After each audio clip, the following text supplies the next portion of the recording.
itu Pak Jakob Sapuruk, Wakil Ketua DPRD dari fraksi Golkar. Selanjutnya Pak Isa Lelio, Ketua Komisi A dari fraksi Nasdem. Kemudian ada Pak Pendeta Aulian dari Hanura, ada Pak Kristinus Basir dari Golkar, terus ada Pak Bruno Gune Sekala dari Nasdem, ada Pak Ibrani Sawabalat dari PDI Perjuangan. Salam Perjuangan. Terus ada Pak Edi Kosovo Paulus dari PDI Perjuangan juga.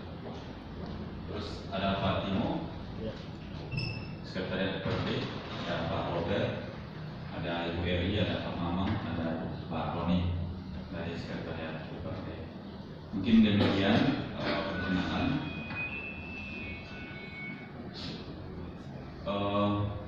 Tadi sudah disampaikan berapa periode kita, berapa durasi, nanti akan memang diskusinya. Ada satu hal yang mau saya sampaikan, bahwa kita di Kabupaten Pulau Mentawai itu PDAM ada juga. Sudah sekian miliar kita anggarkan dana pembangunannya, sampai sekarang kita belum menikmati. Lalu kita juga punya pasar, termasuk juga di kecamatan. Tapi kita itu belum berjalan dengan baik. Belum kita nikmati hasil daripada pasar, daripada PDAM yang kita punya. Kemudian kita punya pariwisata di sana. Nah, kita daerah kepulauan, kita juga ada daerah kelautan, kita punya ikan, tapi belum kita garap dengan maksimal. Tentu potensi-potensi yang ada ini, kita berharap Bapak Ibu memberikan solusi masukan yang sangat konkret buat kita di Pulau Mentawai. Pulang kami dari sini, bisa kami diskusi langsung dengan kepala daerah supaya ini konkret juga, sehingga kami tidak ragu-ragu menganggarkan dana untuk modal daripada BUMD di daerah. Lalu selanjutnya, kita tidak punya tambang, yang kita punya perusahaan kayu. Kayu kita diambil, lalu tidak sejahtera juga masyarakatnya. Itu yang ada. Kalau tambang apa yang lain tidak punya, apalagi timah yang lain-lainnya tidak punya. Tapi kita punya keindahan alam, tapi itu lebih dikelola dengan baik. Tentunya kalau ada waktu sepulang kita dari sini, setelah kita diskusi, kami juga mau berkunjung di perusahaan daerah yang menuju PDAM. Seperti apa di sini pengelolaannya dan pembangunannya seperti apa. Karena di daerah kita ada tiga PDAM yang sudah kita bangun, yang termasuk di kecamatan-kecamatan itu tidak berjalan sama sekali. Sementara dia kemarin sudah kita buat. Saya pikir itu dulu. Nah, kalau ada teman-teman yang mau bertanya, dipersilakan. Pak Bruno dulu, silakan. Pak Kenik, Mbak.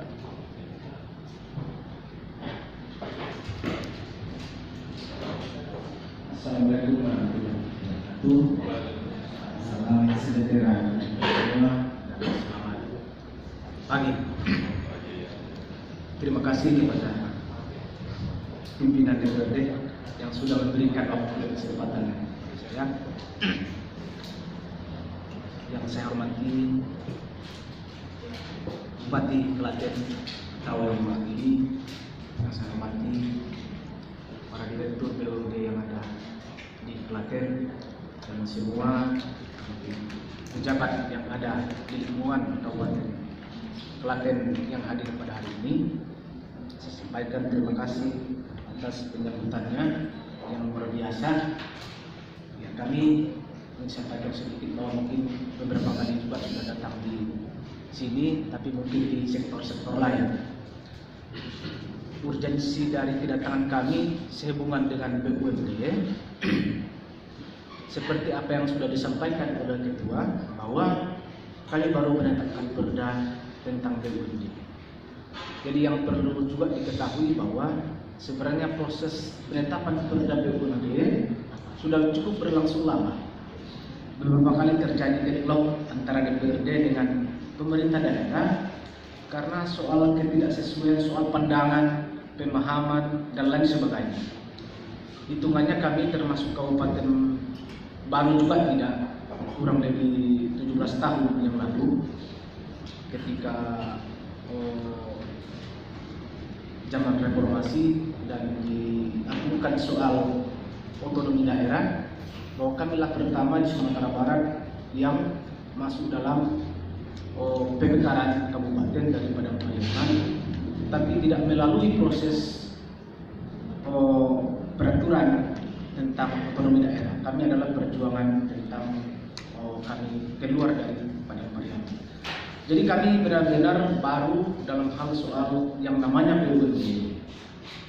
Apa yang disampaikan Ketua, kami punya potensi banyak dari sisi sumber daya alam, kehutanan, kelautan, kepariwisataan, ya, perkebunan. Dalam hal ini kami punya banyak kelapa.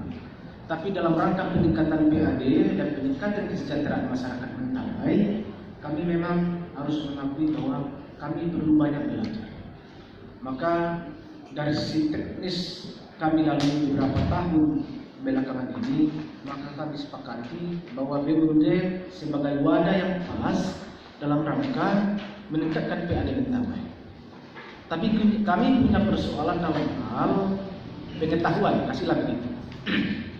Bahwa kami kepulauan, kami terbagi dari 3 pulau besar. Jadi Kabupaten Mentawai itu, ya, bayangkan aja hanya 20 anggota DPRD, artinya itu jumlah anggota DPRD paling terkecil. Tetapi kami kurang lebih 90.000 jiwa, hampir 100 jiwa. Tetapi kami terbagi dalam 3 pulau. Jadi dalam proses pengelolaan sumber daya alam dan pengawasannya kami memang sangat kesulitan. Kami punya umpamanya soal transportasi, kami kebanyakan masih menggunakan laut.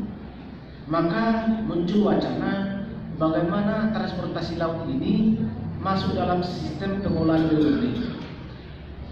Kesulitan kami selama ini adalah salah satu yang secara nyata adalah bahwa mungkin kami perlu belajar, sekaligus pertanyaan saya, apa dasar penentuan sektor-sektor yang dikelola oleh BUMD seperti di Klaten? Kenapa Bang Klaten namanya?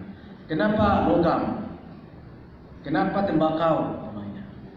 Kami masih gamang soal itu dalam hal bahwa ini bisa dikatakan bahwa perda yang kami buat itu baru semacam ibu perda, kurang lebih begitu. Apakah dalam konteks, ya, penanaman modal umpamanya di bank atau di sektor-sektor industri, apakah perlu lagi kami buat perda khusus yang mengatur soal itu?